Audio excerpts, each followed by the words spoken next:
Hello, all. A very warm good morning to all of you. I welcome you to the Business Standard newspaper analysis of 18th of December, that is of today. My name is Rahul Kopilwar and I am your faculty for general awareness. Some of the news that we are going to discuss today is with respect to GSTR 3B, NPS, unsecured loans, China, account aggregator, Skyroot Aerospace, and so on and so forth. So, without wasting any further time, let's move on to our first news. First news is the statement that has been given by the SBI's chairman Dinesh Kumar Khara. He is explicitly focusing on the healthy growth, but without letting know the healthy growth, let's focus on the growth. Growth matlab kya? Growth matlab increase in the loans of any particular bank is the meaning of growth. क्योंकि यार जब ज्यादा से ज्यादा loans दिया जाएगा एक bank के तरफ से तभी तो जाके प्रॉफिट बढ़ेगा ना वो पर्टिकुलर बैंक का। तो हम क्या बोलेंगे कि ग्रो हो रहा है वो पर्टिकुलर बैंक। हेल्दी ग्रोथ मतलब क्या? यार बैंक्स ने ऐसे लोगों को लोन्स दिया है जिनकी क्रेडिट हिस्ट्री अच्छी है। ठीक है, मतलब बैंक्स ने क्वालिटेटिव लोन्स दिए हैं, मतलब बैंक्स ने क्वालिटी लोन्स दिए हुए हैं। ओके, तो यार जो अनसिक्योर्ड लोन्स है ना, unsecured loans you all know because you have been following the lectures from very from the last 1.5 months, from the last 30 to 40 days. So I expect that you all know what is the meaning of unsecured loans. तो हमें पता है कि यार unsecured loans में ना काफी ज्यादा रिस्क होते हैं, क्योंकि अनसिक्योर्ड लोन ऐसा लोन होता है जहां पे कोई भी कोलैटरल नहीं दिया जाता है बाय द बोरोवर।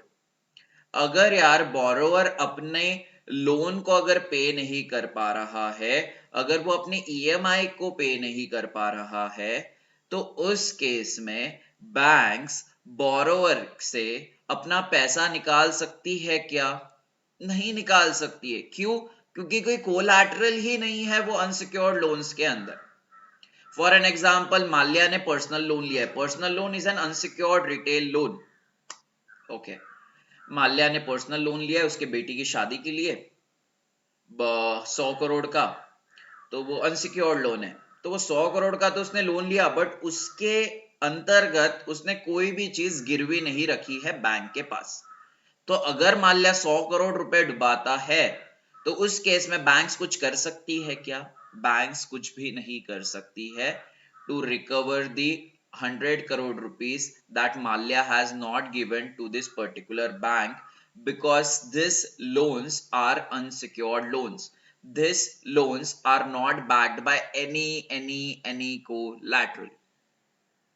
तो इसलिए जो अनसिक्योर्ड लोन्स है ना हमारे लिए थोड़े रिस्की है, हमारे बैंकिंग सेक्टर के लिए थोड़ा सा रिस्की है।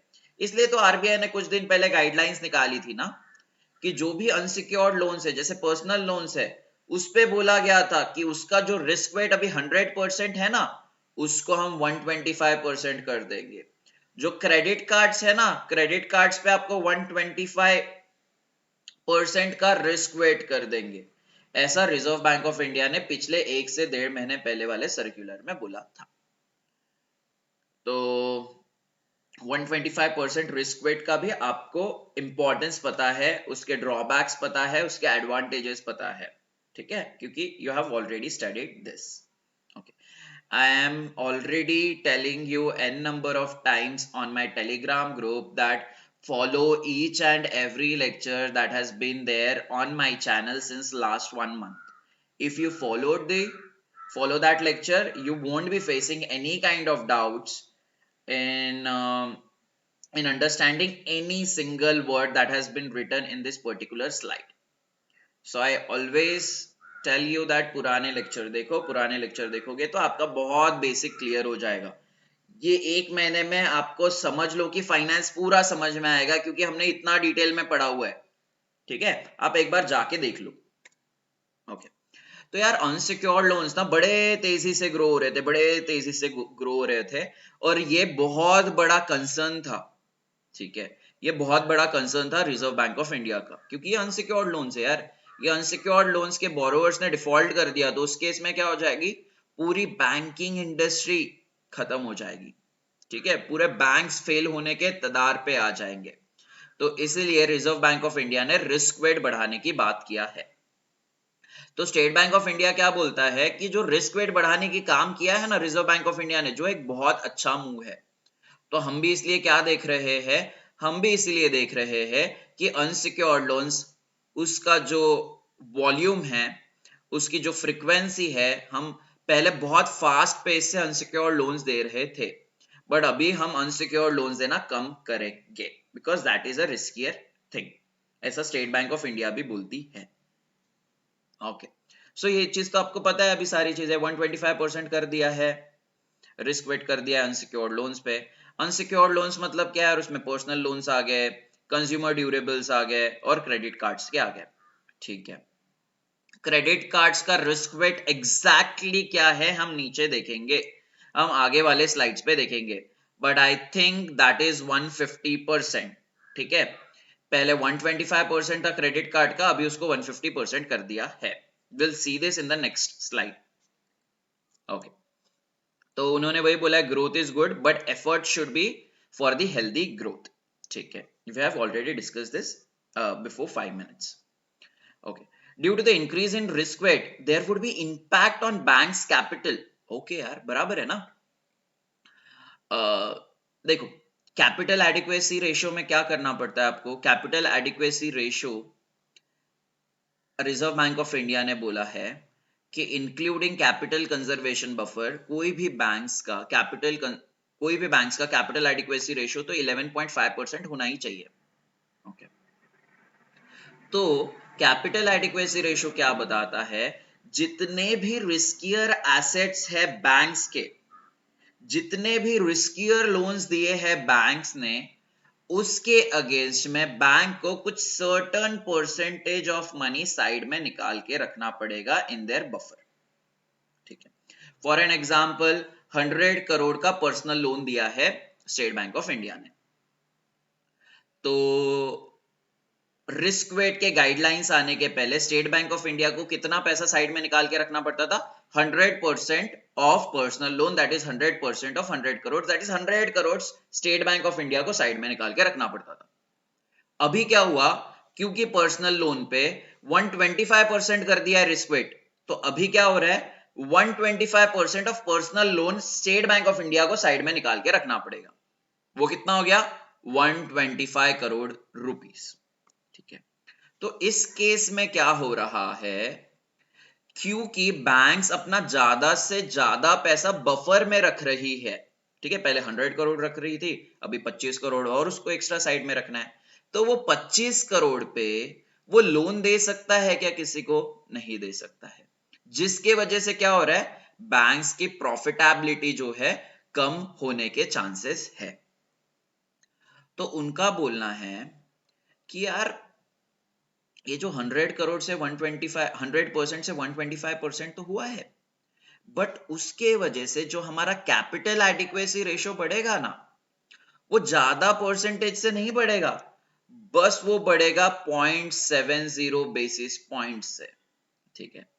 कितने से बस हमारा कैपिटल एडिक्वेसी रेशियो बढ़ेगा, ये रिस्क वेट्स के अगर हम मेजर्स को फॉलो कर रहे हैं रिजर्व बैंक ऑफ इंडिया के, तो बस हमारा 0.70 बीपीएस से ही हमारा कैपिटल एडिक्वेसी रेशियो बढ़ेगा। तो स्टेट बैंक ऑफ इंडिया बोलता है यार इतना कैपिटल एडिक्वेसी रेशियो तो हम मेंटेन ही कर सकते हैं, क्यों, क्योंकि अल्टीमेटली हमारे डिपॉजिटर्स का बेनिफिट हो रहा है। ओके, कैसे सर, क्योंकि कैपिटल एडिक्वेसी रेशियो क्यों निकाला जाता है, कैपिटल एडिक्वेसी रेशियो में x परसेंटेज या x अमाउंट ऑफ करोड़ क्यों साइड में निकाला जाता है, क्योंकि जब बैंक डूब जाएगी तो बैंक को क्या करना होता है, जो भी कैपिटल एडिक्वेसी रेशियो में पैसा रखा हुआ है वो पैसा उनको निकाल के डिपॉजिटर्स को देना पड़ता है, मतलब ऐसे डिपॉजिटर्स को जिनका पैसा वो पर्टिकुलर बैंक में रखा हुआ है।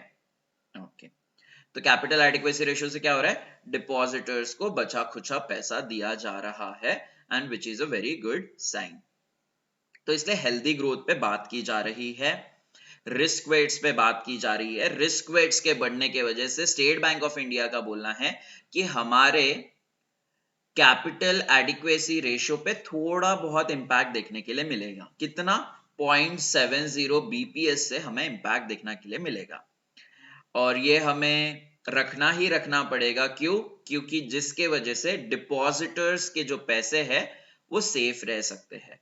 डिपॉजिटर्स को बैंक्स के ऊपर ज्यादा से ज्यादा भरोसा हो सकता है। ओके, तो यही चीज यहाँ पे बोली गई है। This entire thing is important from descriptive point of view.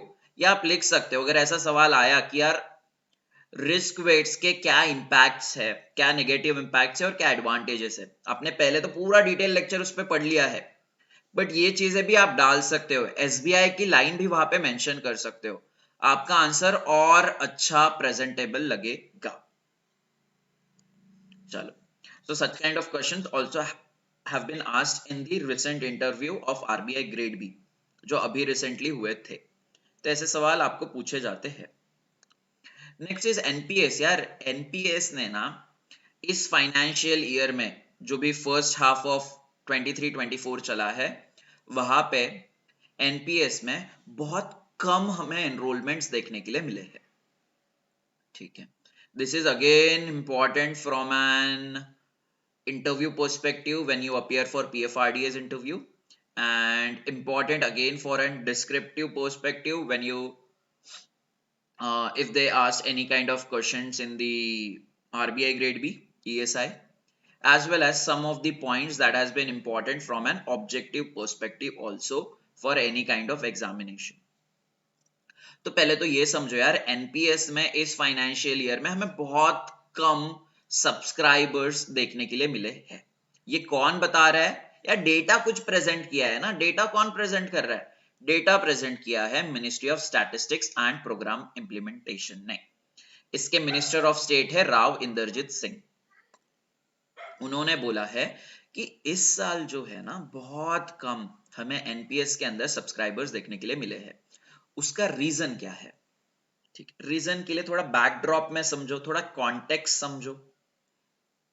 NPS क्या है यार? एनपीएस पेंशन प्रोडक्ट है जिसके अंतर्गत आप जब भी रिटायर होंगे आपके जॉब से at the age of 58 years या 60 इयर्स आपको पेंशन मिलना शुरू हो जाएगा by the pension funds. But जो पेंशन फंड्स रिटर्न प्रोवाइड करते हैं ना, दैट इज मिनिमल थिंग। 10% करते होंगे, 12% करते होंगे, 11% करते होंगे, 8% करते होंगे। It varies from pension funds to pension funds. But जो इंडिविजुअल्स होते हैं जो जॉब कर रहे हैं उनको पता है कि यार ये पेंशन फंड तो हमें 7, 8 या 10% या 11% का इंटरेस्ट रेट प्रोवाइड कर रहे हैं, हमें रिटर्न ऑन इन्वेस्टमेंट तो 11% का दे रहे हैं। बट अगर हम म्यूचुअल फंड में इन्वेस्ट कर रहे हैं, हम शेयर मार्केट्स में इन्वेस्ट कर रहे हैं ना, तो उसमें हमें 17 से 18% या 20% का रिटर्न्स दिया जा रहा है, या 40% का रिटर्न दिया जा रहा है। तो लोग क्या कर रहे हैं? लोग एनपीएस को एज अ पेंशन प्रोडक्ट नहीं देख रहे हैं। लोग ये देख रहे हैं कि हमें रिटर्न ऑन इन्वेस्टमेंट कितना आ रहा है। तो ऑब्वियसली रिटर्न ऑन इन्वेस्टमेंट देखेंगे तो उनके लिए बेटर ऑप्शंस है, just like mutual funds, just like shares. तो क्यों कोई बंदा एनपीएस में इन्वेस्ट करने को देखेगा? कोई पॉइंट ही नहीं है। ओके, ये ऐसा बोला गया है। और क्या यार, एनपीएस के अंदर ना अगर आप इनकम टैक्स के ब्रैकेट में आते हो, आपकी सैलरी इनकम टैक्स के रेंज में आती है, इनकम टैक्स स्लैब में आती है, तो अगर आप एनपीएस में इन्वेस्ट कर रहे हो तो आपको एनपीएस के अंतर्गत आपको एडिशनल 50,000 रुपीज का इनकम टैक्स एग्जेम्पशन मिलता है।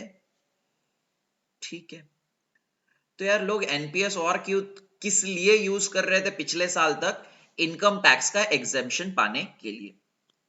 ओके, सपोज मेरी सैलरी 5 लाख रुपए है पर एनम, तो मुझे 5 लाख रुपए पे पिछले साल तक कोई भी इनकम नहीं, कोई भी इनकम टैक्स पे नहीं करना पड़ता था। बट अगर मेरी सैलरी 8 लाख रुपए है तो मुझे एटीसी के अंदर बेनिफिट दिए जा रहे हैं। एटीसी के अंदर में मेरे इनकम का बेनिफिट्स ले सकता हूं अप टू 2,50,000 रुपीज। ठीक है, सो मेरी इनकम है 8 लाख रुपीज, उसमें से 2,50,000 माइनस कर दो, कितना हो गया 5,50,000 रुपीज। तो अभी मेरी टैक्सेबल इनकम कितना हो गया 5,50,000 रुपीज। ओके, उसमें से एनपीएस का बेनिफिट है अगेन कितना 50,000 रुपीज। तो इस केस में मेरा टैक्सेबल इनकम क्या है 5 लाख रुपीज। 5,50,000 में से 50,000 माइनस कर दो, टैक्सेबल इनकम माई 5 लाख रुपीज हो गई। ओके, तो 5 लाख की अगर टैक्सेबल इनकम है तो उस पर कोई इनकम टैक्स पे करना पड़ रहा है क्या? नहीं पे करना पड़ रहा है। क्यों? क्योंकि 5 लाख तक टैक्सेबल इनकम है तो इंडिया में 0 रुपीज का इनकम टैक्स होता है। ओके, तो ये तो 5 लाख तक था, तो हमें चीज समझ में आ गई। ओके, बट यार अभी लोगों की वही सैलरी 7 लाख रुपए हो गई है। ठीक है, अभी इनकम टैक्स एग्जेम्पशन की लिमिट 7 लाख रुपीज हो गई है। तो पहले बंदे की सैलरी थी 8 लाख रुपीज। ठीक है, अब उस केस में उसको income tax exemption 5 lakh rupees तक का दिया जा रहा था उसके सैलरी के ऊपर। अभी बोला जा रहा है कि अगर आपका टैक्सेबल इनकम 7 लाख से कम है तो उस केस में कोई भी इनकम टैक्स पे नहीं करना पड़ेगा। ठीक है, फॉर एन एग्जाम्पल आपकी सैलरी 8 लाख रुपीज ही है, उस केस में एटीसी के अंदर आपको मैक्सिमम डिडक्शन दिए जा रहे हैं 2,50,000 रुपीज के। तो उस केस में आपका इनकम कितना हो गया टैक्सेबल इनकम 5,50,000 रुपीज।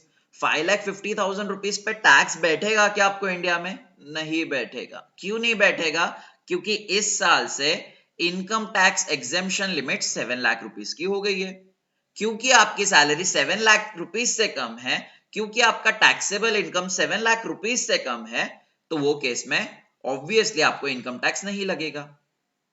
तो यार उसको अगर income tax exemption limit 7 lakh rupees की मिल गई है, उसने 2.5 लाख रुपए ऑलरेडी एटीसी के अंदर इन्वेस्ट किया है, एटीसी के अंदर एग्जेम्पशन लिया है, तो ऐसा इंडिविजुअल चाहेगा क्या मेरा पैसा मैं एनपीएस में इन्वेस्ट करूं? वो बोलेगा मैं इन्वेस्ट करने की जरूरत ही क्या है, मुझे ना उस पे इनकम टैक्स बेनिफिट्स मिल रहे हैं अभी, क्योंकि मेरी सैलरी तो ऑलरेडी टैक्सेबल इनकम से कम है, तो उस पे ना ही मुझे एग्जेम्पशन मिल रहा है इनकम टैक्स का, और ना ही मुझे एनपीएस पे रिटर्न ऑन इन्वेस्टमेंट अच्छा मिल रहा है। तो मेरे लिए एडवांटेज ही क्या है ना, एज अ इंडिविजुअल मेरे लिए एडवांटेज ही क्या है एनपीएस में इन्वेस्ट करना। तो यही देखते हुए बहुत सारे ऐसे सब्सक्राइबर्स ने, ऐसे इंडिविजुअल्स ने एनपीएस में इन्वेस्ट करना ही बंद कर दिया, या बहुत कम लोगों ने एनपीएस में इन्वेस्ट किया ये 6 महीने में ऑफ दिस फाइनेंशियल ईयर। ये क्यों हुआ? क्योंकि income tax exemption limit 7 lakh rupees की हो गई है। Okay, I will summarise the things. पहले 5 लाख रुपीस की इनकम टैक्स एग्जेम्पशन लिमिट थी, उस केस में 8 लाख रुपए सैलरी थी। 8 लाख रुपए सैलरी में 2,50,000 का एग्जेम्पशन मिल रहा है एटीसी के अंदर। ओके, अभी भी उसकी इनकम टैक्स वाली सैलरी हो गई 5,50,000, तो उसको 50,000 रुपीज पे तो यार टैक्स पे करना पड़ेगा ना। ओके, बट ये 50,000 रुपीज पे क्यों पे करेगा वो? क्योंकि यार एनपीएस के अंदर एडिशनल 50,000 रुपीज का डिडक्शन मिल रहा है, तो 50,000 उसने एनपीएस में इन्वेस्ट कर दिए, तो उसका टैक्सेबल इनकम हो गया 5 लाख रुपीज। 5 लाख रुपीज पे तो उसको कोई इनकम टैक्स पे करने की जरूरत ही नहीं थी। ओके, तो 5 lakh rupees income tax exemption limit पुरानी वाली थी, इस फाइनेंशियल ईयर से वो 7 लाख कर दी है। तो यार वो बंदे की सैलरी 8 लाख रुपए है, उसने ऑलरेडी 2,50,000 का एग्जेम्पशन ले लिया एटीसी के अंदर, उसकी सैलरी कितनी हो गई 5,50,000 हो गई। अभी ये 5,50,000 पे उसको इनकम टैक्स पे करना पड़ेगा क्या? नहीं करना पड़ेगा, क्योंकि right now the income tax exemption limit is 7 lakh rupees. Okay, तो अभी यार उसको इनकम टैक्स तो पे ही नहीं करना पड़ रहा है, तो फालतू में एनपीएस क्यों ओपन करेगा? उसको ओपन करने की जरूरत ही नहीं है। तो पहले लोग ओपन कर रहे थे, क्यों? क्योंकि उनको टैक्स के बेनिफिट्स चाहिए थे। अभी क्यों नहीं ओपन कर रहे? क्योंकि उनका उतना टैक्सेबल इनकम है ही नहीं। अगर टैक्सेबल इनकम उतना है ही नहीं तो इनकम टैक्स के बेनिफिट्स लेने की कोई बात ही नहीं आएगी। इसीलिए लोग एनपीएस में इस फाइनेंशियल ईयर के स्टार्टिंग के 6 महीने में आपको देखने के लिए मिला है कि एनपीएस सब्सक्राइबर्स बहुत कम एनरोल हुए हैं। Okay, so next is what, तो यही चीज यहाँ पे लिखा हुआ है। तो 7 लाख की इनकम टैक्स लिमिट है इस फाइनेंशियल ईयर में, आपको पता होना चाहिए। तो पहले कितनी थी, 5 लाख रुपए थी, you already know. Income tax act भी आपको पता है कौन सा है, दैट इज 1961। ये सारी चीजें हमने डिस्कस की हुई है यहाँ पे जो भी लिखा हुआ है। NPS corporate sector model, NPS के बारे में हमने बहुत डिटेल में पढ़ा हुआ है, 2 लेक्चर्स में पढ़ा हुआ है। तो अभी तीसरे लेक्चर में वही चीज बात करना कोई सेंस नहीं बनता है, ठीक है। एनपीएस वैसे तो 2004 में ही इंट्रोड्यूस किया गया था bye the government of India, by the ministry of finance. NPS को रेगुलेट करने का काम आपका पीएफआरडीए का है। But NPS government sector model चालू हुआ था in the year 2004, but corporate sector model जो चालू हुआ है इन द ईयर दिसंबर 2011। जो गवर्नमेंट सेक्टर के एम्प्लॉइज है उनको तो एनपीएस के अंदर कंट्रीब्यूट करना जरूरी ही था 2004 से, सेंट्रल गवर्नमेंट एम्प्लॉइज को, ठीक है, excluding defence employees, excluding railway employees, okay. But यार अगर प्राइवेट सेक्टर्स, जैसे प्राइवेट सेक्टर में राहुल काम कर रहा है, तो यार राहुल को अगर एनपीएस में इन्वेस्ट करना है तो वो नहीं कर सकता था 2011 के पहले। क्यों? क्योंकि एनपीएस कॉर्पोरेट सेक्टर के लिए तो चालू ही नहीं हुई थी, ठीक है। So as simple as that, okay. आपको पूछा जाएगा यार इंटरव्यू में, पीएफआरडीए के इंटरव्यू में, कि राहुल बताओ कि यार एनपीएस का जो ये 6 मंथ्स में जो एनरोलमेंट हुआ है सब्सक्राइबर्स का बहुत कम हुआ है, what is the main reason to it?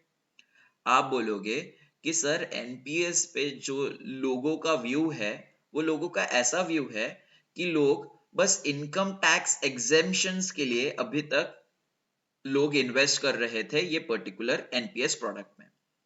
क्योंकि अभी इनकम टैक्स एग्जेम्पशन लिमिट बढ़ा दी है तो इसीलिए लोगों को एनपीएस के अंदर इन्वेस्ट करने की कोई जरूरत नहीं पड़ रही है, इसीलिए हमें एनपीएस कम देखने के लिए मिला था। एनपीएस के अंदर सब्सक्राइबर्स हमें कम देखने के लिए मिले थे, okay. What is next? Next point would be, sir अगर इंडिविजुअल ऐसे है, अगर उनको फाइनेंशियल प्रोडक्ट्स का नॉलेज है तो सर वो ऑब्वियसली देखेंगे कि वो म्यूचुअल फंड्स में इन्वेस्ट करे, शेयर्स में इन्वेस्ट करे, rather than investing into NPS. क्यों? क्योंकि उनको शेयर मार्केट्स या म्यूचुअल फंड्स उनको अच्छे रिटर्न्स दे रहे हैं एज कंपेयर टू एनपीएस। तो सर ये 2 रीजंस है जिसके वजह से हमें एनपीएस का पेनिट्रेशन इंडियन मार्केट्स में, इंडियन इकोनॉमी में इतना देखने के लिए नहीं मिल रहा है। उसी के साथ साथ लोगों में अवेयरनेस भी नहीं है कि एनपीएस क्या है क्या नहीं है, इसलिए अवेयरनेस भी करवाना पीएफआरडीए का एक बहुत इंपॉर्टेंट रोल रहेगा। So this is what you can say if they ask particular question about why NPS penetration has been low in the first half of this financial year. Next is Skyroot Aerospace. This name been there in the news from last 2 to 3 years because this is the highest funded space startup in India. तो सबसे बड़ा आपका high space tech startup है आपका Skyroot aerospace. इसको बहुत ज्यादा funding मिली है इंडियन इन्वेस्टर से और फॉरेन इन्वेस्टर से भी। तो यार ये जो स्काईरूट एरोस्पेस है, किसने स्टार्ट किया है? 2 इसरो के फॉर्मर साइंटिस्ट थे जिनका नाम है पवन कुमार चंदना एंड नागा भारत डाका, ठीक है। इन दोनों ने स्टार्ट किया था, basically they are the co-founders of the Skyroot aerospace.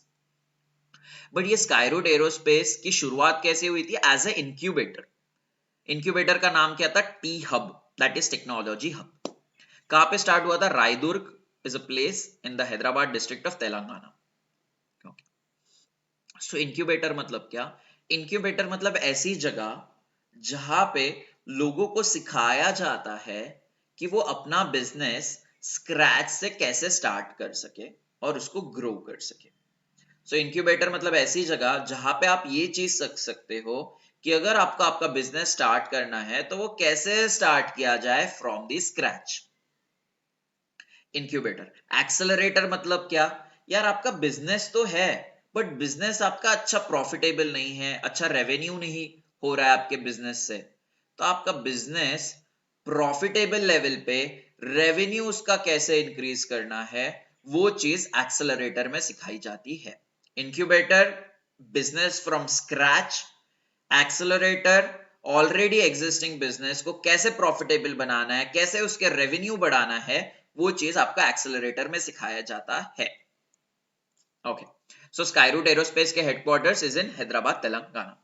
यार एक नाम लिखा हुआ था, क्रायोजेनिक रॉकेट साइंस के पायनियर कौन है इंडिया में? That is Vasudevan Gnana Gandhi. यार आपको पता है अभी हमारा एक मिशन हुआ था, उसका नाम क्या था? गगनयान। गगनयान ने क्या किया? सॉफ्ट लैंडिंग अचीव की थी मून पे। तो इंडिया ऐसा चौथा कंट्री बन गया है आफ्टर यूएस, रशिया और चाइना जिसने मून पे सॉफ्ट लैंडिंग की हुई थी। और ये इंडिया ऐसा इकलौता कम कंट्री है जिन्होंने लूनार साउथ पोल पे सॉफ्ट लैंडिंग की है। तो लूनार साउथ पोल पे अभी तक सॉफ्ट लैंडिंग करने वाला कोई भी कंट्री नहीं है। नेक्स्ट है ISpA, that is Indian space association के डायरेक्टर जनरल है आपके A K. Bhatt. Next important thing is Artemis accords. Artemis accords और आर्टिमिस एग्रीमेंट किसके बीच में है? आर्टिमिस अकॉर्ड और Artemis agreement is an agreement between India's space agency that is ISRO and USA space agency that is NASA. In this agreement, these two players have been collaborated so that space sector could be reached to new heights, to the greatest heights. Space sector को नए Heights पे लेके जाने के लिए इन दोनों के बीच में पार्टनरशिप हुई है। किस एग्रीमेंट में ये पार्टनरशिप के बारे में लिखा गया हुआ है? That is Artemis accords. Okay, just a second guys, excuse me.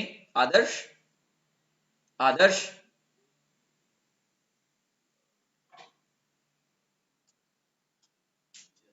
Just धीरे से ओपन करना। Okay, I'm really sorry guys, actually I had to call my friend for some personal work. Okay, let's move forward. So next is the question and answer that has been asked by the interviewer to the SBI's chairman. So this all are the questions, this you can see in bold, that has been asked by the interviewer, and this all are the answers that has been given. The fonts that are not there in the bold has been the answer of the chairman Dinesh Kumar Khara. But you can see here I just highlighted the 2 points that has been there in the yellow color. But why is this so? Because I know that all the other things that has been written over here that you will be able to understand. Why? Because you have been following the lectures from the last 1 month. Okay. So आगे क्या लिखा हुआ है वो हम पढ़ेंगे, ठीक है। तो मैंने ये दो चीज को यहाँ पे जस्ट कॉपी करके पेस्ट किया हुआ है। ओके, ये चीजें तो आपको पता हो गई। कौन सी? एसबीआई की कैपिटल एडिक्वेसी रेशियो 14.28% था एज ऑन सितंबर 30। बट ये हमें बढ़ने वाला है, हमें पता है। क्यों पता है? क्योंकि रिस्क वेट बढ़ गया है। ये तो हमने ऑलरेडी डिस्कस किया हुआ है। ओके, फर्स्ट स्लाइड में वही तो डिस्कस किया है ना हमने। Okay, okay, what is next? Next is interviewer has asked about SBI's credit deposit ratio, that is around 71%. So the interviewer asked him if he expects that the credit deposit ratio would be increased by more than 71%. So chairman said कि हाँ हाँ हो सकता है, 71% से ज्यादा हो सकता है। okay. क्यों? क्योंकि यार करना जरूरी ही है। अगर एसबीआई को अपना प्रॉफिट बढ़ाना है तो उसको क्रेडिट डिपॉजिट रेशो बढ़ाना पड़ेगा। क्रेडिट डिपॉजिट रेशो मतलब क्या? टोटल एडवांसेस और the total credit given by the State Bank of India to the total deposits that the State Bank of India has. Deposits could be any deposit. It could be demand deposits as well as it could be time deposits. Okay. यार आपके पास पैसा आया हुआ है, यार मान के चलो एसबीआई के पास 100 करोड़ है डिपॉजिट्स में। अगर वो 20% का ही लोन दे रहे हैं, उसमें से 20 करोड़ का ही लोन दे रहे, so would that be a feasible one? Obviously no guys, क्योंकि अगर 100 करोड़ में से वो 20 करोड़ का ही लोन दे रहे तो बाकी पैसा तो 80 crore state Bank of India का अनयूज्ड है।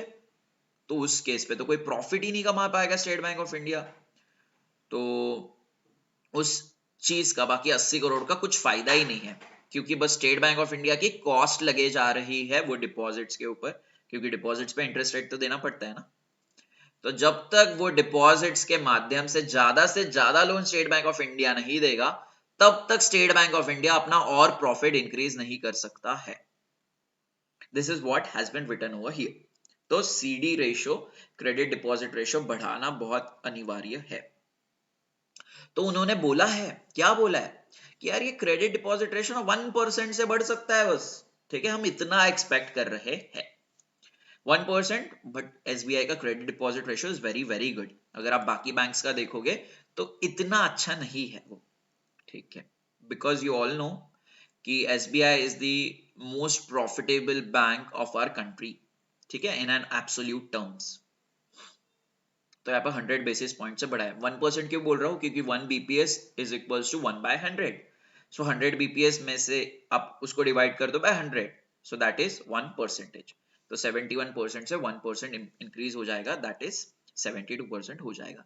ऐसे सवाल आपको इंटरव्यू में पूछे जाते हैं। देखो, इंटरव्यूअर दिनेश कुमार खरा को ये चीज पूछ रहे हैं, बट यही चीज इंटरव्यूअर पैनल हम जैसे लोगों को पूछते हैं कि क्रेडिट डिपॉजिट रेशो बढ़ने से क्या होगा और क्रेडिट डिपॉजिट रेशो कम होने से क्या होगा, ठीक है। तो इसलिए आपको पता होना चाहिए कि क्या हो रहा है क्या नहीं हो रहा है। I hope this is very very clear. Okay, so let's move forward. GST data यार, कुछ तो भी बात बोली हुई है, हमें वो बात में जाना ही नहीं है क्योंकि that is not important for us. Okay, फिर भी थोड़ा सा देख ही लेंगे। पहले तो समझ लो इंपॉर्टेंट क्या है यार। जीएसटी रोल आउट हुआ है पूरे इंडिया में जुलाई 1, 2017 को। जीएसटी डे हम कब सेलिब्रेट करते हैं? 1 जुलाई को। ओके, इस बार के आरबीआई ग्रेड बी फेज 1 के सेशन 1 में, दैट इज फर्स्ट शिफ्ट में, जीएसटी डे के ऊपर क्वेश्चन पूछा था कि जीएसटी डे कब मनाया जाता है। ओके, एबीसी ऑप्शन में क्वेश्चंस थे कि जीएसटी किस तरह का टैक्स है, you should know that is an indirect tax. ऐसी कौन सी बॉडी है जो ये डिसाइड करती है कि एक पर्टिकुलर गुड्स और सर्विसेज पे कितना % जीएसटी अट्रैक्ट होना चाहिए? ये सवाल भी एबीसी में पूछा गया था। So that is the answer is GST council. GST council को हेड करते निर्मला सीतारमन जी। ओके, तो जीएसटी काउंसिल डिसाइड करता है कि एक प्रोडक्ट्स पे या सर्विसेज पे कितना इंटरेस्ट रेट होना चाहिए, कितने टैक्सेस होने चाहिए। तो यार एक डेटा शेयर किया है मिनिस्ट्री ने, जहां पे बोला है अभी इस फाइनेंशियल ईयर में बहुत सारे लोग ना जीएसटीआर 3B का रिटर्न फाइल कर रहे हैं, which is a very good sign. Okay, तो यहाँ पे क्या बोला गया है कि जीएसटीआर 3B बहुत लोग फाइल कर रहे हैं। जीएसटीआर 3B क्या है वो पता होना चाहिए यार। फॉर एन एग्जाम्पल, एक शॉपकीपर है या फिर एक कोई इंडस्ट्रियलिस्ट है, सपोज टाटा मोटर्स। तो टाटा मोटर्स अपना इनवॉइस सेल कर रहा है। कैसे इनवॉइस सेल करेगा? Obviously with the charges of GST. 100 rupees का अगर वो प्रोडक्ट सेल कर रहा है तो उस पर 18% जीएसटी लगाएगा, दैट इज 18 रुपीज का जीएसटी लग गया। तो 18 रुपीज का जीएसटी वो किससे कलेक्ट कर रहा है? बायर से कलेक्ट कर रहा है, ठीक है। तो बायर किसको दे रहा है? 18 रुपीज जो जीएसटी दे रहा है वो किसको दे रहा है? वो तो दे रहा है टाटा मोटर्स को। बट जीएसटी का पैसा टाटा मोटर्स का थोड़ी ना है। जीएसटी का पैसा तो किसका है? जीएसटी का पैसा तो गवर्नमेंट का है, स्टेट गवर्नमेंट का और सेंट्रल गवर्नमेंट का। तो टाटा मोटर्स को आइडियली जीएसटी का पैसा गवर्नमेंट को लौटाना पड़ेगा। ओके, तो जीएसटीआर 3B में वही लिखा जाता है, पूरे की पूरी लाइबिलिटीज मेंशन करनी पड़ती है टाटा मोटर्स को कि उनकी कितनी लाइबिलिटीज है गवर्नमेंट ऑफ इंडिया के तरफ, ठीक है। उनको यह बताना होता है कि एक महीने में टाटा मोटर्स की कितनी लाइबिलिटी है, मतलब एक महीने के अंदर टाटा मोटर्स कितना पैसा देने वाला है to the government of India in the form of GST, ठीक है। तो यार अगर 100 करोड़ का अगर सेल किया है टाटा मोटर्स ने, उस पर उसको 18% का जीएसटी मिला है एक महीने के अंदर, so that amount equals to 18 crore rupees. तो उस केस में टाटा मोटर्स का जो लाइबिलिटी हो गया है वो कितना हो गया है, 18 करोड़ रुपीस हो गया है for that particular month to the central government और the state government. Okay, let's move forward. You already know about banks ka net interest margin and banks net interest income. Again, the question has been asked about the difference between net interest margin and net interest income in this RBI Grade B's interview, because this thing has been there in news from the last 6 to 7 months.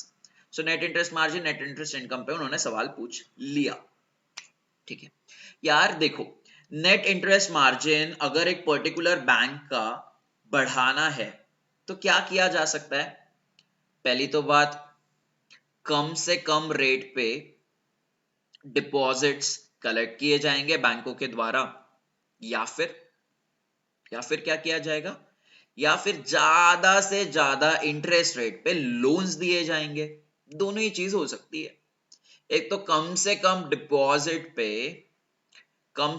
Deposits पे interest rate दिया जाएगा, deposit पे interest rate कम दिया जाएगा, या फिर loan जो दिया जा रहा है बैंकों के द्वारा वो लोन का जो इंटरेस्ट रेट रहेगा हाई रहेगा. जब ये चीज होगी तो ही तो जाके आपका एनआईएम बढ़ेगा, तो ही तो जाके आपका नेट इंटरेस्ट इनकम बढ़ेगा. ओके, तो बट ये चीज ही तो नहीं हुई है, इसलिए तो नेट इंटरेस्ट मार्जिन डिक्रीज होते हुए देख रहा है हमें. क्या हुआ, आरबीआई पिछले साल से, दैट इज मई 2022 से रेपो रेट कंटिन्यूअसली इंक्रीज कर रहा था. तो रेपो रेट इंक्रीज हो रहा है तो लोन्स भी तो कॉस्टलियर हो जाएंगे. ठीक है, लोन्स पे भी तो इंटरेस्ट रेट ज्यादा चार्ज करेगा by what, bye banks. But loans पे इंटरेस्ट रेट तो ज्यादा चार्ज किया जा रहा है. क्यों ज्यादा चार्ज किया जा रहा है, क्योंकि वो डिपॉजिट्स जो है, जो स्टेट बैंक ऑफ इंडिया या कोई भी पर्टिकुलर बैंक को मिल रहे हैं, वो भी हायर इंटरेस्ट रेट पे लिए जा रहे हैं. ओके, फॉर एन एग्जांपल, या राहुल है, पहले रेपो रेट 2% था तो राहुल को 4% के हिसाब से state Bank of India deposits देती थी. ओके, तो अगर 4% के हिसाब से दे रही थी तो आगे लोन बांट रही थी 8% के हिसाब से. तो इस केस में एसबीआई का प्रॉफिट कितना हो गया, एसबीआई का नेट इंटरेस्ट इनकम कितना हो गया, 4%. ठीक है, या नेट इंटरेस्ट मार्जिन कितना हो गया, 4%. Net interest margin you talk in the percentage terms, net interest income you talk in the absolute terms, that is in rupees terms. So State Bank of India का RBI का repo rate था 2%. State Bank of India ने उस case में राहुल जैसे deposits को deposit extend किया bye 4% interest rate, तो उसने लोन दिया है एट 8% इंटरेस्ट रेट. इस केस में नेट इंटरेस्ट मार्जिन कितना हो गया, 4%. बट सोचो रेपो रेट बढ़ गया है टू दी 6%. उस केस में बैंक्स ने डिपॉजिट रेट कितने पे एक्सटेंड किया है, बैंक्स ने डिपॉजिट रेट एक्सटेंड किया है 10% के हिसाब से. तो बैंक यहाँ पे क्या कर रही है, बैंक यहाँ पे हायर इंटरेस्ट रेट चार्ज करेगी, बराबर ना. 8% पे थोड़ी ना अभी लोन देगी वो, क्योंकि उसको 10% पे डिपॉजिट्स मिल रहे हैं.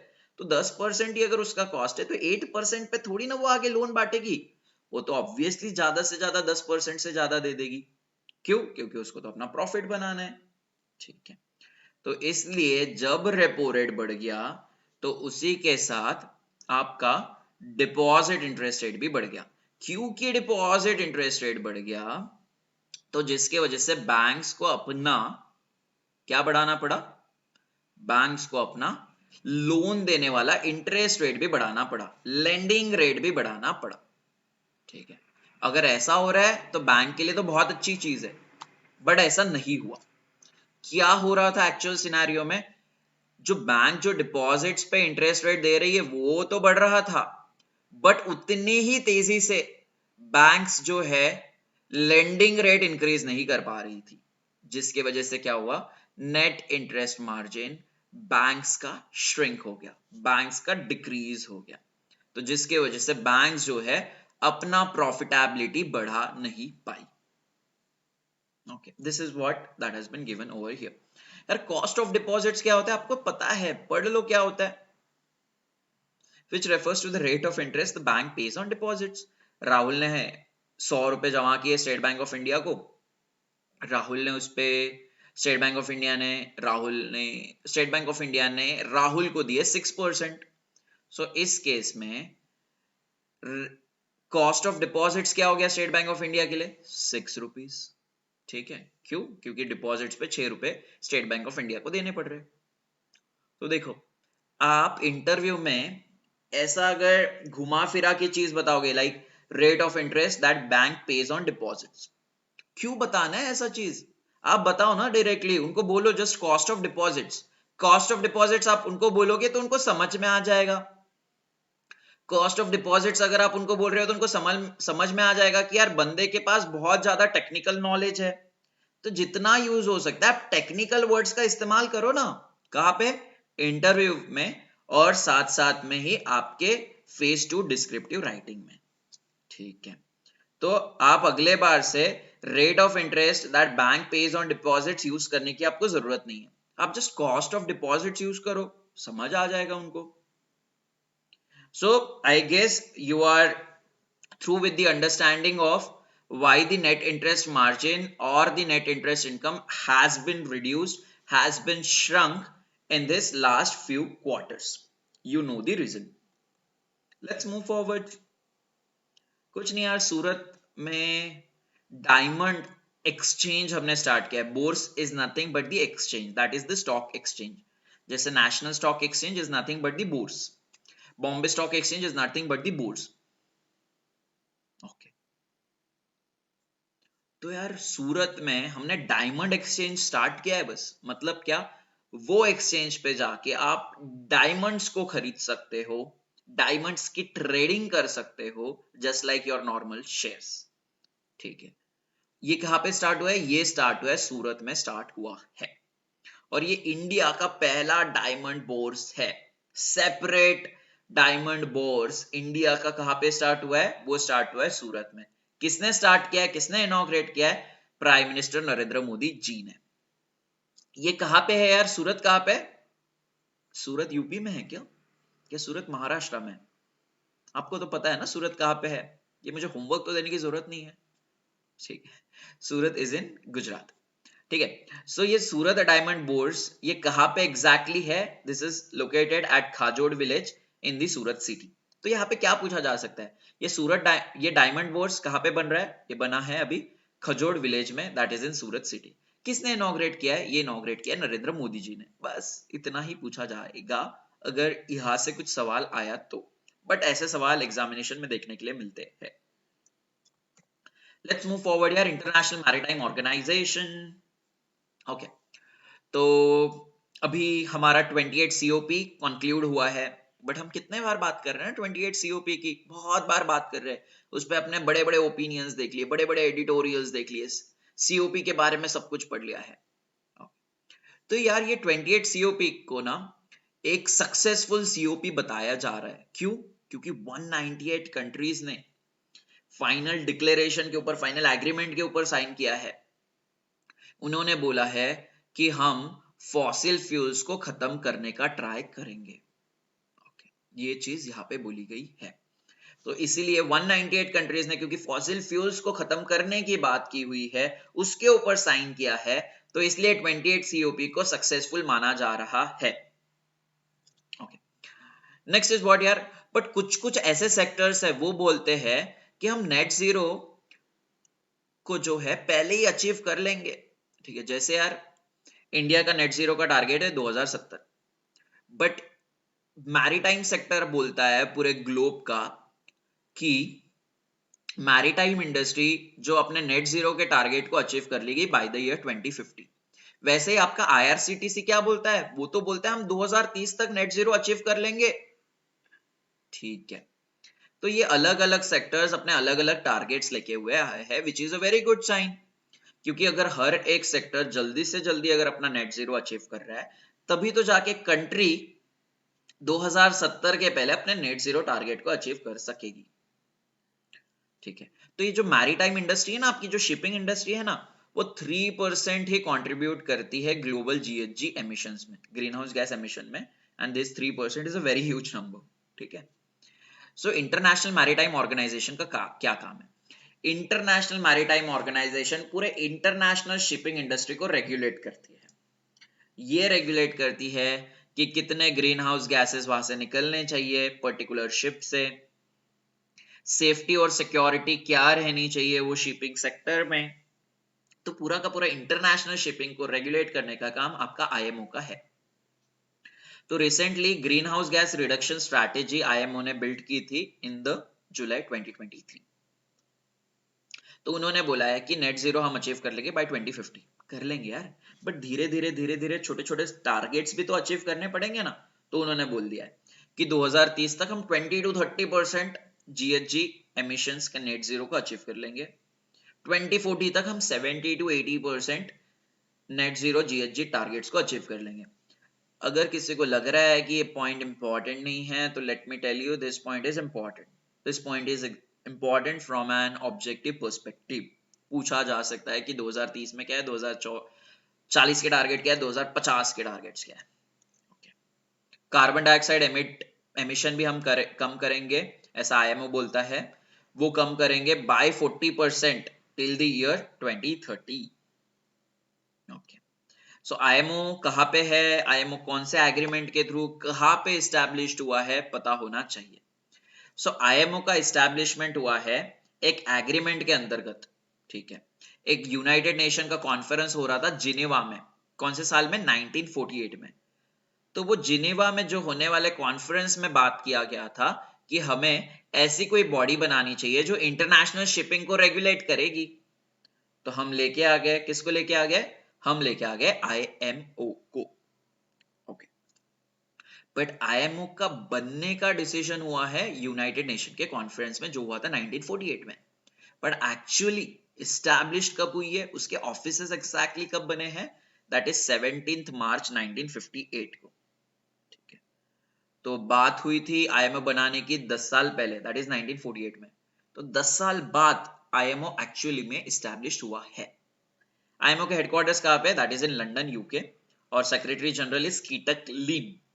कीटक लीम कहाँ से बिलोंग कर सकते हैं, कहाँ से बिलोंग करते हैं? He belongs from south Korea, that also you should know. या चाइना की डिप्लोमेसी, चाइना की डिप्लोमेसी में हम क्या बात कर रहे हैं यहाँ पे कि चाइना जो है 2020 में अपने आसपास के नेबर्स के कुछ एरियाज को एक्वायर करना चाह रहा था। ठीक है, हम उनको बोलते हैं वॉल्फ वॉरियर डिप्लोमेसी और सलामी स्लाइसिंग टैक्टिक्स। ठीक है, that is brown beating small neighbours. तो वो हमारे चाइना के जो आसपास के छोटे छोटे नेबर्स है ना, उनको वो पूरा का पूरा कैप्चर करना चाह रहा था, उनके कुछ एरियाज को कैप्चर करना चाह रहा था। बट हमारे जो चीफ जनरल है, आर्मी के जो चीफ जनरल है जिनका नाम था मनोज मुकुंद नरावने, उन्होंने बोला है ये चाइना को हम होने से रोकेंगे। तो चाइना के ऊपर 2020 में हमारे इंडियन आर्मी ने वॉर किया था। ठीक है, उनके बीच में फाइट हुई थी। तो उस फाइट में इंडियन आर्मी ने चाइनीज आर्मी को बहुत बुरी तरह से हराया था। तो ये चीज अभी हम क्यों पढ़ रहे 2020 की? क्योंकि एक बायोग्राफी आई हुई है नरावने जी के ऊपर। ठीक है, वो बायोग्राफी का नाम है 4 स्टार्स ऑफ डेस्टिनी। पता होना चाहिए। दिस बुक और this biography which is named as 4 stars of destiny is based on General Major Mukund Naravane ji. He is the army staff, chief of army staff, and he was the 28th chief of army staff. He has retired now from his position. चलो, तो ये कहाँ पे हुआ था? ये war कहाँ पे हुआ था? इंडिया और चाइना के ऊपर, गैलवान वैली के ऊपर ये वॉर हुआ था। यार लाइन ऑफ एक्चुअल कंट्रोल क्या होता है, लाइन ऑफ कंट्रोल क्या होता है पता होना चाहिए। क्यों पता होना चाहिए? IIDA में सवाल आया था अबाउट मैकमिलन बॉर्डर। इंडिया कौन से कंट्रीज के साथ मैकमिलन बॉर्डर शेयर करती है, ये पूछा था। सो वैसे पूछा जा सकता है ना, बट बहुत इजी सवाल है, बट ऐसे सवाल पूछे गए हैं। लाइन ऑफ एक्चुअल कंट्रोल जो है, this is a border between India and China. But control, अगर बस कंट्रोल की बात करें, that is line of control की बात करें, that is the border between India and Pakistan. जब actual control, that is the border between India and China. But बस कंट्रोल की बात करेंगे, that is LOC की बात करेंगे, that is the border between India and Pakistan. तो ये कब से कब तक थे यार? General Major Mukund Naravane army staff के चीफ कब से कब तक थे? 31 दिसंबर 2019 to 30th April 2022. Next is about machine learning. How machine learning can be helpful in the Reserve Banks of India to predict the correct inflation. ये चीज यहाँ पे बोली गई है. Just go through it for 30 seconds and then I'll explain it to you.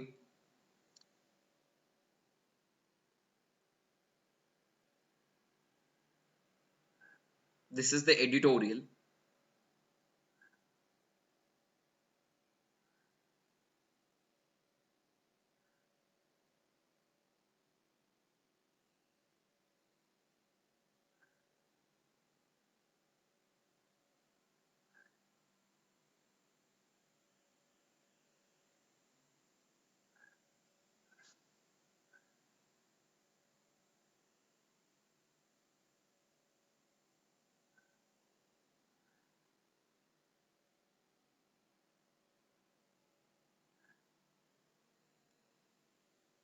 Yes. So let's begin.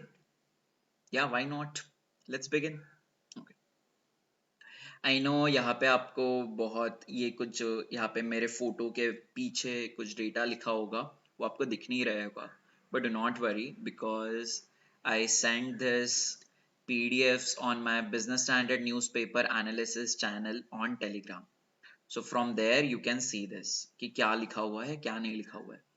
मैं deliberately इसके fonts को कम नहीं करना चाहता हूँ क्योंकि मुझे ऐसा लगेगा कि आपको वो दिख नहीं रहा है. ठीक है, so let's move forward. Okay, so what has been written over here कि यार Reserve bank of India editorial में लिखा हुआ है कि रिजर्व बैंक ऑफ इंडिया पिछले कुछ सालों से इन्फ्लेशन को ठीक से प्रेडिक्ट नहीं कर पा रहा है. अगर इन्फ्लेशन को ही ठीक से प्रेडिक्ट नहीं कर पाएगा तो बहुत ज्यादा प्रॉब्लम्स देखने के लिए मिलते हैं. You all know that, right? चलो देखते ही है कि क्या प्रॉब्लम्स है. कि यार अगर रिजर्व बैंक ऑफ इंडिया बोल रहा है कि इन्फ्लेशन हमारे कंट्री का 7% रहेगा, पर बल्कि एक्चुअल केस में जो इन्फ्लेशन है वो तो 5% ही हमें देखने के लिए मिल रहा है.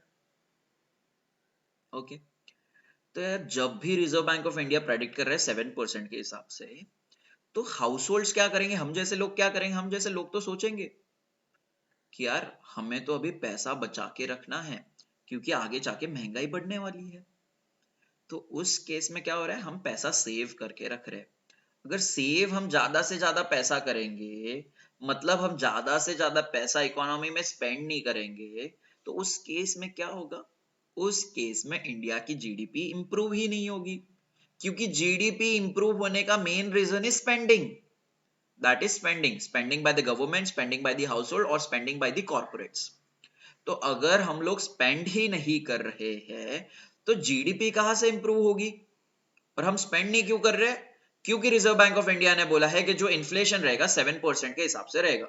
क्योंकि उन्होंने बोला है महंगाई ज्यादा रहेगी तो हम जैसे गरीब लोग क्या करेंगे? हम जैसे मिडिल इनकम फैमिलीज क्या करेंगे? हम जैसे रिच फैमिलीज क्या करेंगे? रिच फैमिलीज तो कुछ नहीं करेंगे, वो तो स्पेंड करते रहेंगे. ठीक है, बट मिडिल इनकम फैमिली या लोअर मिडिल इनकम फैमिली वो क्या करेंगे? वो सोचेंगे कि ज्यादा से ज्यादा पैसा हम सेव करके रखे ताकि हम आगे चल के इसको कोई प्रोडक्टिव यूज में खर्चा कर सके. ठीक है, मेडिकल फैसिलिटीज में यूज कर सके, हम इसको बेसिक नेसेसिटीज को बाय करने के लिए हम इसको यूज कर सके.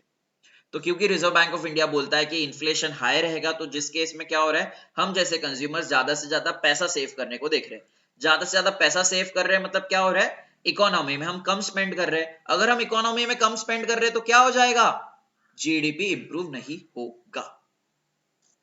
तो इसीलिए बोला गया है कि यार ये जो आप इन्फ्लेशन जो गलत प्रेडिक्ट कर रहे हो उसको आप अभी सही सही प्रेडिक्ट करना शुरू कर दो. तो जिसके लिए मशीन लर्निंग को डिप्लॉय करना रिजर्व बैंक ऑफ इंडिया को, मशीन लर्निंग को यूज करना रिजर्व बैंक ऑफ इंडिया को बेहद अनिवार्य है to forecast the inflation for this particular financial year और for any of the financial year. तो मशीन लर्निंग तो यूज करना जरूरी है अगर रिजर्व बैंक ऑफ इंडिया को इन्फ्लेशन का अच्छा फोरकास्टिंग करना है तो। बट अभी तक हम क्या करते हैं, ट्रेडिशनल मॉडल्स को यूज करते हुए आ रहे हैं इन्फ्लेशन को फोरकास्ट करने के लिए, इन्फ्लेशन को प्रेडिक्ट करने के लिए। बट ये जो मॉडल्स है ना, हमें एक्यूरेट प्रेडिक्शन नहीं देते, हमें लगभग वाला भी प्रेडिक्शन नहीं देते हैं। तो उसके वजह से क्या होता है, उसके वजह से इकोनॉमी में जीडीपी बढ़ने के चांसेस बहुत कम होते हैं। अगर ये बोलते हैं कि ज्यादा से ज्यादा इन्फ्लेशन रहेगा तो आरबीआई वो बता देगा और जिसकी वजह से कंज्यूमर स्पेंडिंग कम हो जाएगी। तो एक गलत प्रेडिक्शन हमारे कोई काम का नहीं है। हमें ये इकोनॉमिक मॉडल्स की वजह से, हमें जो भी हमारा पैंडेमिक आया था 2020 के अंदर, उस टाइम पे हम एक्चुअल में प्रेडिक्ट ही नहीं कर पाए 2020, 2021 के 2022 के अंदर कि हमारा इन्फ्लेशन एक्चुअल में रहेगा क्या। ठीक है, इन्फ्लेशन का हम ठीक से प्रेडिक्शन ही नहीं कर पाए। क्यों? क्योंकि ये जो हमारे ट्रेडिशनल मॉडल्स है ना, वो पता ही नहीं कर पाते हैं in the case of such black swan events, in the event of such abnormal situations. ये कुछ एक्सेप्शनल सिचुएशंस होते हैं ना, उस केस में ट्रेडिशनल इकोनॉमिक मॉडल्स हमारे फेल होते हैं। ठीक है, तो जिस केस में इन्फ्लेशन का बराबर से फोरकास्ट नहीं किया जा रहा है, तो इन्फ्लेशन का बराबर से फोरकास्ट नहीं किया जाएगा तो उसके रीजंस आपको पता है। इसीलिए रिजर्व बैंक ऑफ इंडिया को बोला गया है कि आपको मशीन लर्निंग मॉडल का आप इस्तेमाल करो। जब आप मशीन लर्निंग मॉडल्स इस्तेमाल करोगे तो उसकी जब एक्यूरेसी अच्छी रहेगी वो मॉडल्स की प्रेडिक्ट करने की अबाउट द इन्फ्लेशन, तो जाके कंज्यूमर को भी डर नहीं लगेगा अबाउट देयर सेविंग्स और देयर स्पेंडिंग पैटर्न्स। तो इसलिए मशीन लर्निंग्स का यूज करना जरूरी है। अभी आपको पूछ लिया जाएगा आरबीआई के इंटरव्यू में या सेबी के इंटरव्यू में कि क्यों यार मशीन लर्निंग का क्या इंपॉर्टेंस है, तो आप बता सकते हो सर इन्फ्लेशन फोरकास्टिंग में काफी ज्यादा मदद हो जाएगी। अभी तक जो हमारे ट्रेडिशनल मॉडल्स थे ना, उस केस में हमें काफी ज्यादा दिक्कत हुई, जिसके वजह से कंज्यूमर का जो भरोसा है रिजर्व बैंक ऑफ इंडिया के ऊपर in targeting the inflation, in forecasting the inflation, वो भी कम होते जाता है। ओके, तो आप यहाँ पे बता सकते हो मशीन लर्निंग बहुत बड़ा टूल हो सकता है इन्फ्लेशन फोरकास्टिंग के ऊपर। बट अगर आप सेबी में जा रहे हो तो सेबी में भी आपको पढ़ना पड़ेगा कि मशीन लर्निंग का कहाँ यूज किया जा सकता है। ओके, पर ये मशीन लर्निंग इतना न्यूज में चल रहा है ना, इस पे आपको यार ऐसे भी आ सकता है कोई एग्जामिनेशन में। ऑब्वियसली आरबीआई तो पूछ ही सकती है, ठीक है, बट बाकी एग्जामिनेशंस भी पूछ सकते हैं। यही चीजें यहाँ पे बताई है। ओके यार, बताया है कि 2019 2023 में जो भी हमें इन्फ्लेशन देखने के लिए मिला है, वो क्यों देखने के लिए मिला है? Predominantly because of the rise in food prices. We all know that प्याज के दाम बढ़ गए, टोमेटो के दाम बढ़ गए, ऑयल के दाम बढ़ गए। ठीक है, तो बस फूड के आइटम्स बढ़ने से हमारा इन्फ्लेशन बढ़ जा रहा है। पूरा हेडलाइन इन्फ्लेशन, पूरा एवरेज इन्फ्लेशन बढ़ जा रहा है। क्यों बढ़ जा रहा है यार? क्योंकि जो फूड आइटम्स है ना, उसका जो कंट्रीब्यूशन है पूरे के पूरे एवरेज इन्फ्लेशन या फिर सीपीआई बास्केट में, वो बहुत ज्यादा है। ठीक है, तो अगर यार सीपीआई बास्केट में 100 आइटम्स है, एग्जाम्पल के तौर पे, वो 100 आइटम्स में अगर 90 आइटम्स तो फूड आइटम्स ही हो गए, तो उस केस में क्या? ये देखो, सीपीआई बास्केट को मद्देनजर में रखते हुए हेडलाइन इन्फ्लेशन का स्कोर आता है इंडिया का। ठीक है, तो यार वो सीपीआई बास्केट में 100 गुड्स है, उसमें से अगर 90 गुड्स अगर फूड आइटम्स है, अगर वो 90 आइटम्स के प्राइजेस बढ़ गई तो आपको क्या देखने के लिए मिलेगा? आपको overall inflation, that is headline inflation, increase होते हुए दिख जाएगा। क्यों? क्योंकि वो बास्केट का 90% ऑफ द गुड्स तो फूड ही है। ठीक है, तो अगर और एक सिचुएशन लो, 100 गुड्स है वो बास्केट में, 20% फूड आइटम है, 20% सिगरेट्स है, 20% क्लॉथिंग है, 20% फ्यूल है और 20% हाउसिंग है। तो अगर फूड को छोड़ के बाकी सारे आइटम्स का प्राइस डिक्रीज हुआ और बाकी सारे आइटम्स का प्राइस डिक्रीज हुआ है फॉर एन एग्जाम्पल 7% से, और फूड का प्राइस इंक्रीज हुआ है बाय 4%, ठीक है, तो उस केस में एवरेज इन्फ्लेशन बढ़ेगा क्या? हेडलाइन इन्फ्लेशन बढ़ेगा क्या? नहीं बढ़ेगा। क्यों? क्योंकि फूड आइटम्स का शेयर वो सीपीआई बास्केट में कम है, दैट इज 20% ही है। ओके, तो यहां पे ये बोला गया है क्योंकि सीपीआई बास्केट में फूड आइटम्स का कंट्रीब्यूशन बहुत ज्यादा है, फूड आइटम्स का वेटेज बहुत ज्यादा है, तो फूड आइटम के बढ़ने के वजह से आपका एवरेज इन्फ्लेशन या हेडलाइन इन्फ्लेशन भी बढ़ गया है, ऐसा रिजर्व बैंक ऑफ इंडिया का बोलना है, ऐसा काफी ज्यादा कॉलमनिस्ट का बोलना है। अगर हमें हेडलाइन इन्फ्लेशन के फिगर्स को अगर हमें कम देखना है तो फूड आइटम्स का कंट्रीब्यूशन, फूड आइटम का वेटेज भी वो सीपीआई बास्केट में हमें कम रखना पड़ेगा। यही चीजें यहाँ पे बोली गई है। तो हमें पता है अभी इन्फ्लेशन फोरकास्टिंग में हम मशीन लर्निंग का यूज करेंगे।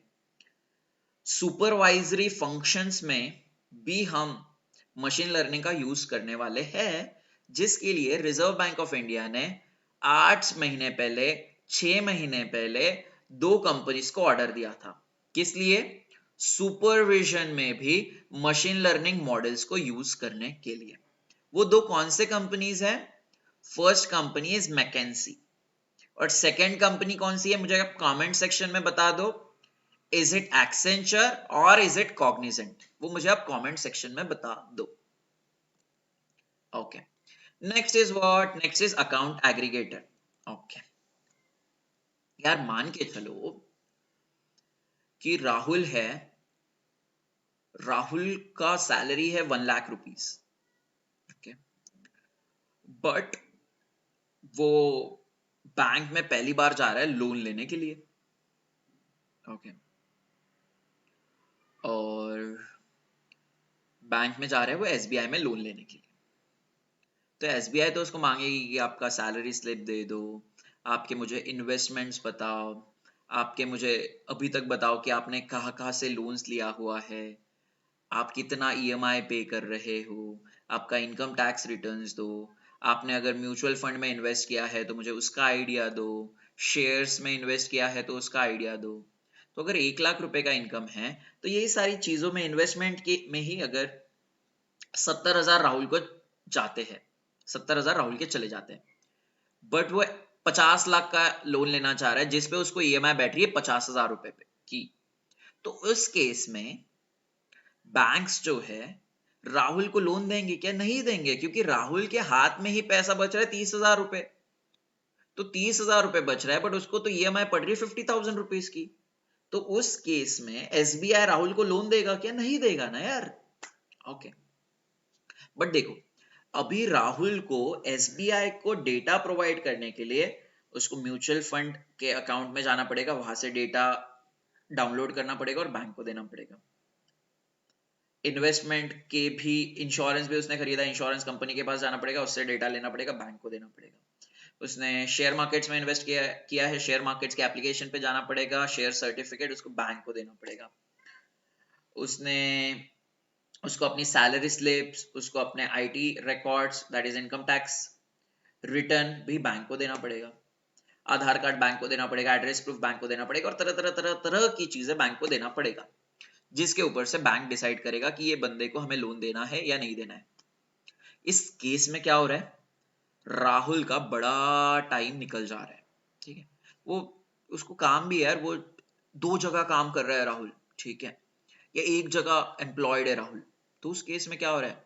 उसके पास उसको अलग से समय निकालना पड़ेगा ये सारे चीजों को डाउनलोड करने में, ठीक है। कई कई जगह पे डाउनलोड नहीं होगी तो उसको कंटिन्यूअसली वो सप्लायर के साथ बात करना पड़ेगा, वो मर्चेंट के साथ बात करना पड़ेगा जिसने भी इंश्योरेंस खरीदा है, वो इंश्योरेंस कंपनी से बात करके राहुल को बाद में डेटा प्रोवाइड किया जाएगा। तो यार ये टाइम टेकिंग प्रोसेस है, इसमें राहुल के 10-12 दिन निकल जाएंगे और राहुल का मेहनत भी काफी ज्यादा चले जाएगा। तो उस केस में राहुल को अगर रिक्वायरमेंट है 1 दिन में लोन मिलने की या 2 दिन में लोन मिलने की, 2 दिन में उसको लोन की जरूरत है, तो उस केस में राहुल को टाइम पे लोन मिल रहा है क्या? नहीं मिल रहा है। तो इस केस में account aggregator framework, account aggregator system जो है बहुत ज्यादा काम में आ जाएगा। क्यों? क्योंकि ये सिस्टम पे ही राहुल का सारा फाइनेंशियल डेटा स्टोर करके रखा जाएगा। तो जब भी बैंक्स को फाइनेंशियल डेटा मांगने की जरूरत है या फिर पर्सनल डिटेल्स मांगने की जरूरत है फ्रॉम दी राहुल, तो राहुल बैंक्स को डायरेक्टली राहुल के पास नहीं जाना पड़ेगा, बैंक को अकाउंट एग्रीगेटर फ्रेमवर्क के पास जाना पड़ेगा। बैंक अकाउंट एग्रीगेटर फ्रेमवर्क पे जाएगी, कुछ ऑनलाइन रिक्वेस्ट कर देगी, बैंक को विद इन 1 आवर या विद इन 2 आवर राहुल का सारा फाइनेंशियल डेटा मिल जाएगा। अगर बैंक को यार 2 ही घंटे में डेटा मिल रहा है तो बैंक क्या करेगी? मैक्सिमम टू मैक्सिमम 2 दिन में राहुल को बता देगी कि हम आपको लोन देंगे या हम आपको लोन नहीं देंगे। ठीक है, तो देखो अकाउंट एग्रीगेटर क्या काम कर रहा है? अकाउंट एग्रीगेटर राहुल जैसे बोरोवर्स का फाइनेंशियल डेटा स्टोर करके रखेगा ताकि वो डेटा देख के कोई भी लेंडर राहुल को जल्दी से जल्दी लोन दे सके। सो आई गेस अकाउंट एग्रीगेटर का मीनिंग आपको अभी तक नहीं पता था, बट आज के बाद अकाउंट एग्रीगेटर आप कभी नहीं भूलोगे। ठीक है, और ना ही मैं कभी आपको पढ़ाऊंगा क्योंकि हमने डिस्कस किया हुआ है ना। ठीक है, तो आप एक्सेल शीट बना के रख दो अगर आपको बनाना है तो, कि राहुल सर ने अकाउंट एग्रीगेटर कब पढ़ाया है। ठीक है, वो दिख गया आपको तो एक्सेल शीट में देख लो। अगर अगली बार कभी भी अकाउंट एग्रीगेटर दिख गया, आप आपका एक्सेल शीट ओपन कर दो, वहां पे सर्च कर दो अकाउंट एग्रीगेटर, तो आप डायरेक्टली मेरे वीडियो पे आ सकते हो और ये कंसेप्ट देख सकते हो। यही चीजें यहाँ पे लिखी हुई है कि सारी चीजें पता होनी चाहिए एक बैंक को, तभी जाके वो जल्दी से जल्दी लोन दे सकती है। बट यहाँ पे दिक्कत क्या है ना, अकाउंट एग्रीगेटर में जो भी डेटा डिजिट लॉकर में स्टोर किया जाता है, जैसे आप कोई भी डेटा डिजिटल लॉकर में स्टोर करते हो, जैसे Aadhaar card, PAN card, income tax slips, कोई भी डेटा स्टोर करके रखते हो आप। तो अभी अकाउंट एग्रीगेटर सिस्टम कैसा है? अकाउंट एग्रीगेटर सिस्टम में डिजी लॉकर का डेटा डायरेक्टली अकाउंट एग्रीगेटर में नहीं जा सकता है, तो जिसकी वजह से क्या होगा, और कठिनाइयां आएगी और प्रॉब्लम्स आएगी। राहुल को पहले अपना डेटा देना पड़ेगा अकाउंट एग्रीगेटर को, तो ही जाके बैंक्स उसको एक्सेस कर सकती है। ओके, तो क्योंकि अगर उसका राहुल का डेटा पहले से ही डिजिटल लॉकर में है, तो राहुल क्या करेगा, डायरेक्ट डिजिटल लॉकर को डिप्लॉय कर देगा, डिजिटल लॉकर को कोलैबोरेट कर देगा with the account aggregator framework. तो उस केस में क्या हो गया, राहुल का टाइम बच गया। बट गवर्नमेंट ने, आरबीआई ने डिजिटल लॉकर को अकाउंट एग्रीगेटर के साथ जोड़ने के लिए अभी मना किया हुआ है। ओके, क्यों? क्योंकि अकाउंट एग्रीगेटर यार इतना अभी हमारा स्टेबल ही नहीं है। अगर इतना ये स्टेबल ही नहीं है तो डिजिटल लॉकर का डेटा भी अभी उसमें डाल के क्या ही करेंगे। बट ऑब्वियसली ये चीज करनी पड़ेगी अगर हमें अकाउंट एग्रीगेटर सिस्टम को इफेक्टिव बनाना है तो। Details of the surrender value of our insurance policy. Surrender value मतलब क्या यार? राहुल का 1 करोड़ का इंश्योरेंस है, लाइफ इंश्योरेंस है, उसको पे करना है 10 सालों तक, प्रीमियम पे करना है। बट अगर वो 2 या 3 साल में प्रीमियम पे कर रहा है और अपना पॉलिसी बंद कर रहा है, तो सरेंडर वैल्यू ये बताती है कि 2 या 3 साल के बाद राहुल को कितना पैसा दिया जाएगा by that insurance companies. Rahul ने सपोज 3 साल के लिए 3 लाख रुपए का प्रीमियम पे किया है, तो 3 साल के बाद उसने पॉलिसी बंद कर दी है, बट उसको कितने साल तक पॉलिसी चालू रखनी थी? 10 साल के लिए पॉलिसी चालू रखनी थी। क्योंकि राहुल ने अपनी पॉलिसी जल्दी बंद की है, तो इंश्योरेंस कंपनी कुछ ना कुछ पेनाल्टी भी लगाएगी ना राहुल पे। तो 3 लाख रुपए का राहुल ने पे किया है, तो इंश्योरेंस कंपनी बोलेगी कि हम आपको 20,000 रुपए नहीं देंगे, हम आपको कितने देंगे? 2,80,000 रुपए देंगे। That 2,80,000 rupees is the surrender value of that insurance policy that has been taken by the Rahul. ठीक है, तो इंश्योरेंस पॉलिसी की सरेंडर वैल्यू भी उसमें नहीं जाएगी, ऐसा भी बोला गया है अकाउंट एग्रीगेटर के अंदर। ओके, और क्या बोला यार? लोन्स, क्रेडिट रिपोर्ट्स और इमूवेबल एसेट्स कि इंफॉर्मेशन भी अकाउंट एग्रीगेटर के अंदर नहीं होती है। तो ऑब्वियसली ये सारी चीजें नहीं है, तो लोन देना इन अ फ्रैक्शन ऑफ सेकेंड्स और with in a 2 days time frame would be difficult. तो यहाँ पे यही बोला गया है कि अगर अकाउंट एग्रीगेटर को सक्सेस बनाना है तो ये जो भी एक्सक्लूजन्स है उसको हमें इंक्लूड करना है, यही चीजें यहाँ पे लिखी गई है। एक बहुत प्यारा सा कंक्लूजन लिखा हुआ है, ये कंक्लूजन आप आपके डिस्क्रिप्टिव आंसर्स में लिख सकते हो। ठीक है, क्या बोला गया है कि यार अकाउंट एग्रीगेटर सिस्टम है ना, अभी तो उसमें कुछ एक्सक्लूजन्स है, बट अगर वो एक्सक्लूजन्स को हम कंसिडर कर दे, वो एक्सक्लूजन्स को अगर हम मिटिगेट कर दे, तो अकाउंट एग्रीगेटर सिस्टम आगे आने वाले समय में, आगे आने वाले कुछ सालों में बहुत ज्यादा इफेक्टिव हो सकता है। ठीक है, तो यहां पे आप क्या बोल रहे हो कि अकाउंट एग्रीगेटर सिस्टम इंडियंस लोगों पे रिवॉल्यूशनरी इंपैक्ट लाने का काम कर सकता है। हमें तो ये तो पता है सालों साल, अगर अगले 10 साल के अंदर अकाउंट एग्रीगेटर सिस्टम ना अच्छा काम तो करेगा ही करेगा, बहुत ज्यादा इफेक्टिव रहेगा for all the general public. Okay, but अगर ये एक्सक्लूजन को हम अभी हटा दे तो हमें 10 साल वेट करने की जरूरत नहीं है। अगले 6, 7, 8 महीने में, 9 महीने में, 1 साल में अकाउंट एग्रीगेटर सिस्टम की हमें इफेक्टिवनेस देखने के लिए मिलेगी, ऐसा यहाँ पे बोला गया है। ठीक है, तो देखो बहुत अच्छा कंक्लूजन है। अगर आप ऐसा कंक्लूजन लिख रहे हो तो इवैल्यूएटर को बहुत अच्छा लगता है। तो ये कंक्लूजन को आप क्या कर लेना, बस आपके वॉल पे चिपका देना। तो जब भी आप डिस्क्रिप्टिव आंसर में कंक्लूजन लिखोगे तो आपका माइंडसेट ऐसा ही होना चाहिए कि यार इस तरह के से मुझे अगर कंक्लूजन में लिख रहा हूं, that would be very good for the evaluator so that he could gauge my knowledge, he could gauge my writing skills, and if he could gauge my writing skills very well, then obviously there is a high chance that he will give me a much more marks in a written examination. Next is यार SRO के ऊपर बात किया है। पहला SRO हमारा फेडे है। क्या है? That is फेडे, that is foreign exchange dealers association of India. फेडे क्या होता है? जिस दिन हमने फॉरेक्स पढ़ा था करंट अफेयर्स के लेक्चर में, बिजनेस स्टैंडर्ड न्यूज़पेपर के लेक्चर में, उस दिन मैंने आपको फेडे के बारे में बताया था। यस, अनसिक्योर्ड लोन्स पे 25% से बढ़ गया, आपको पता है। सो पर्सनल लोन्स पे 125% रिस्क वेट, क्रेडिट कार्ड्स पे है 150%। ठीक है, याद रखिए क्रेडिट कार्ड पे कितना है, 150% है। एनबीएफसी पे भी रिस्क वेट्स बढ़ा दिया गया है। सो जो भी बैंक्स एनबीएफसी को लोन देते हैं तो जो लोन अमाउंट है उस पे भी रिस्क वेट बढ़ा दिया गया है। ये आपको पता है सारी चीजें। अभी तक यार रिजर्व बैंक ऑफ इंडिया ने सबसे ज्यादा अभी तक कौन से बैंक पे पेनाल्टी लगाई है? वो लगाई है आईसीआईसीआई बैंक पे। कब लगाई है? मार्च 2018 पे। कितने की लगाई है? 58.9 करोड़ रुपीस ओनली। क्यों लगाई है? क्योंकि उन्होंने रिजर्व बैंक ऑफ इंडिया के हेल्ड टू मैच्योरिटी वाले गाइडलाइंस को फॉलो नहीं किया था। हेल्ड टू मैच्योरिटी, यार फॉर एन एग्जांपल, एसबीआई ने गवर्नमेंट बॉन्ड्स में इन्वेस्ट किया है, तो रिजर्व बैंक ऑफ इंडिया बोलती है कि ये पर्टिकुलर गवर्नमेंट बॉन्ड में आप 5 साल की आपकी मैच्योरिटी है, आप उसके पहले नहीं बेच सकते हो। तो 5 साल तक स्टेट बैंक ऑफ इंडिया को वो गवर्नमेंट बॉन्ड्स में इन्वेस्ट करके तो रखना ही रखना पड़ेगा। उसके पहले 5 साल के पहले अगर वो बेच रही है वो गवर्नमेंट सिक्योरिटीज को, तो आरबीआई ये स्टेट बैंक ऑफ इंडिया पे पेनाल्टी लगाएगी। ठीक है, तो वही किया आरबीआई ने स्टेट बैंक ऑफ इंडिया पे पेनाल्टी, आरबीआई ने आईसीआईसीआई बैंक पे पेनाल्टी लगाई थी 58.9 करोड़ रुपीस की। क्यों?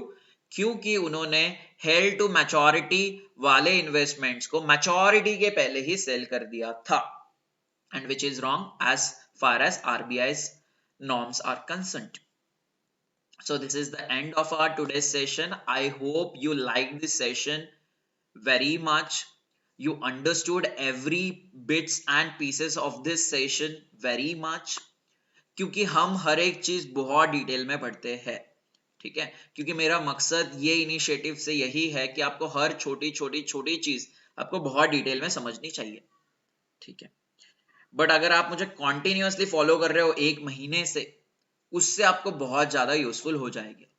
क्यों? क्योंकि हमने पिछले एक महीने में बहुत ज्यादा कंसेप्ट्स पढ़े हुए हैं, whether it would be a capital markets, whether it would be FIIs and FDIs, whether we talk about forex, whether we talk about derivatives, whether we talk about uh, private placements, all these things we have studied in business standard newspaper analysis sessions that we have been covering from last 1 month and 10 days. So if you are new to this channel, I request you to kindly go through that so that you can also improve your understanding like everybody's else.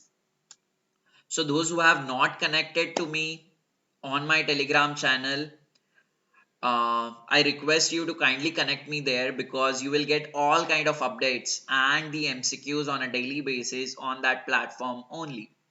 So if you haven't unsubscribed to my Telegram channel, I request you to do that, because that is an important from your preparation perspective.